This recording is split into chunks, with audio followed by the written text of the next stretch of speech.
morning, everyone. We've got mostly cloudy skies and shower chances moving in right now. We do have some reports of some freezing rain across the state line in parts of Kansas. A couple reports of possibly some sleet up in Bolivar. I do expect, though, a lot of this to just be cold rain. Right now in Springfield, we've got a couple of clouds and a little bit of fog out there. 39 degrees right now, 34 in Clinton and 41 in Branson. Winds out of the north and west at 5 to 15 miles per hour. So our feel-like temperatures are in the 20s and 30s. It feels like 26 in Clinton, 29 in Joplin, and 32 here in Springfield. I do expect wet roads for all of the commutes today. I expect those showers to continue, and I do expect some heavier pockets of rain. I gave it the grade of an F because we've already reached our highs today. Temperatures will continue to fall back slowly as we head through the day today, with shower chances continuing. Again, some heavier pockets of rain. The yellows, the oranges showing those heavier pockets. Temperatures in the 30s. Futurecast gets a little bit excited with snow up to the north. I don't expect that until later tonight. That's when I expect some freezing rain,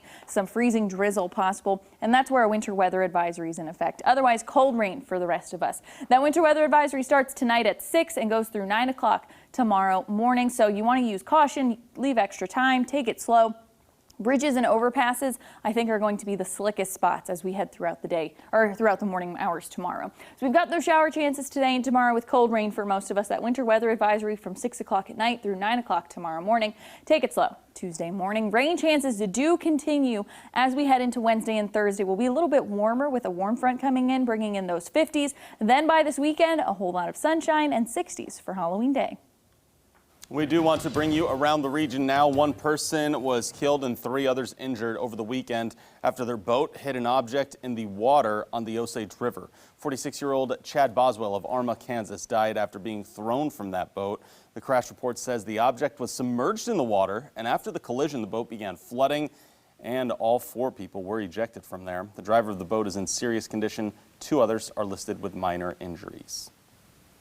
Neighbors are remembering 2 people who tragically lost their life when their home went up in flames over the weekend in Jennings, Missouri. Fire crews found a woman laying in the front yard who said she jumped from the 2nd floor and that 2 others were still inside. The woman was treated for a broken leg. A 2nd person also made it out safely. Unfortunately, crews were not able to rescue an 86-year-old woman and a 39-year-old man who were trapped inside. A neighbor says he and the woman's son tried to go inside to rescue the 2 of them from the burning home. And I did want to go in there. I'm sorry, but I couldn't. I couldn't go in. There's nothing I could do. Her son wanted to go in, there's nothing he could do. We were just helpless. An investigation into what started the fire is ongoing. And looking around America now, Mother Nature is delivering some critical relief to firefighters in Colorado, but it threatens to make the firefight in another state even more tough. Snow, colder temperatures, and higher humidity through the northern part of Colorado happened yesterday, but officials say the winter storm isn't enough to fully put out the flames from those fires. The East Troublesome fire has burned 190,000 acres and is still only 10% contained. California is bracing for hot, dry, and windy conditions that could start new fires. Downed power lines have been blamed for igniting some in the past, and PG&E is an electric company that's cutting power to hundreds of thousands of customers out of precaution. Checking in on news from around the world, hundreds of people took to the streets to protest against restrictions in the southern city of Naples in Italy. The protests have been ongoing for 3 nights, challenging the 11 p.m. curfew that was put in place on Friday. Bars and restaurants have been ordered to close by 6 p.m. and public gyms, cinemas, and swimming pools are shut down as well. It's all in an attempt to try to halt a rapid resurgence of the coronavirus that has pushed daily infection rates to new records. Riot police looked on during the protests, and there were no reports of any violent incidents.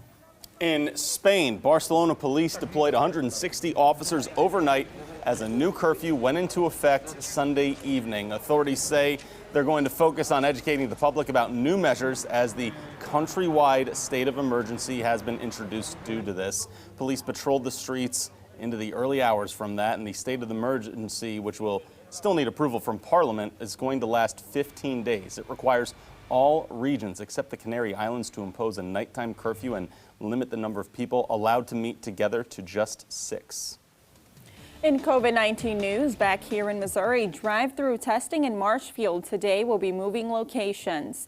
The new site is the Marshfield Fire Station located off of Prairie Lane. The hours will be the same, 9 until 11 a.m. Testing is free and no appointments are needed. Also, additional COVID testing sites will be available on a regular weekly pattern throughout Missouri. One of these surge locations will be in Branson, available on Tuesdays starting this week from 10 a.m. to 5 p.m. at Cox Health on Cahill Road.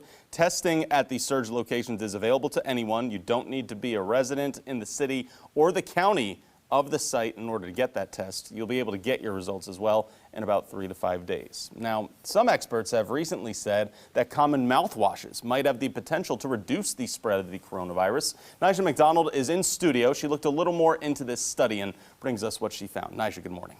Yeah, Joe, well, good morning. Researchers are looking into the possibility that certain mouthwashes may be able to inactivate coronaviruses in our mouth. Now, the head researchers at Penn State say a chemical in some mouthwashes can break down a membrane around the virus. And without that membrane, the virus doesn't cause a threat. This is definitely not a cure. It's just a way to maybe to lower the spread. So does the mouthwash you use matter? Well, researchers say hydrogen peroxide-based mouthwashes had little effect, but things like Listerine and Crest Pro Health were effective, and they recommend swishing it in your mouth for at least 30 seconds for full effect. They also say this testing is still in the early phases. All right, some good information there. Thank you, Nyjah. And more local news. Springfield City Council is asking citizens about important topics like crime, race relations, and policing. The first of 3 in-person listening sessions begins tonight inside the Parkview High School auditorium from 6 to 8. Speakers are limited to 5 minutes each. Spots are reserved on a first-come, first-served basis. You can also submit a recorded or written statement. The next 2 sessions will be on November 9th and on the 23rd. Got one traffic alert for you this morning. Parts of the West Bypass Bridge over James River Freeway will be closed for the next 2 weeks. West lanes are scheduled to close this morning until about November 2nd. Once work is done, then they shift to the eastbound lane closures for a week. Drivers should find another way around if possible. There's going to be delays there. And now here's a look at what's coming up after Daybreak. Coming up, the White House faces another COVID outbreak. We talked to Chief of Staff Mark Meadows. Plus, a vaccine may be ready soon, but are we ready to take it? Our 3-part series, Road to a Vaccine, begins. Coming up on CBS This Morning. And of course, from now for about the next week, the big trends are campaigns, right? Yes, and today, Vice President Mike Pence will be campaigning in Minnesota, even though 5 of his staff members, 5 of his aides tested positive for coronavirus. It was announced he will not be quarantining, even though he is considered a close contact. He will be in Minnesota today and continuing his campaigning plans. And they're still testing him, so of course we'll see if anything comes about from that. But so far he's been testing negative from there. So we have one last check of our forecast too. Pretty dreary today. Pretty cold, 30s. We've got rain. We've got rain through about Thursday, but Halloween weekend looks good with a lot of sunshine and temperatures in the 60s. All right, and the weekend is looking nice. Thanks, Beth. Thanks for starting your day with us here on Daybreak. We'll see you at midday.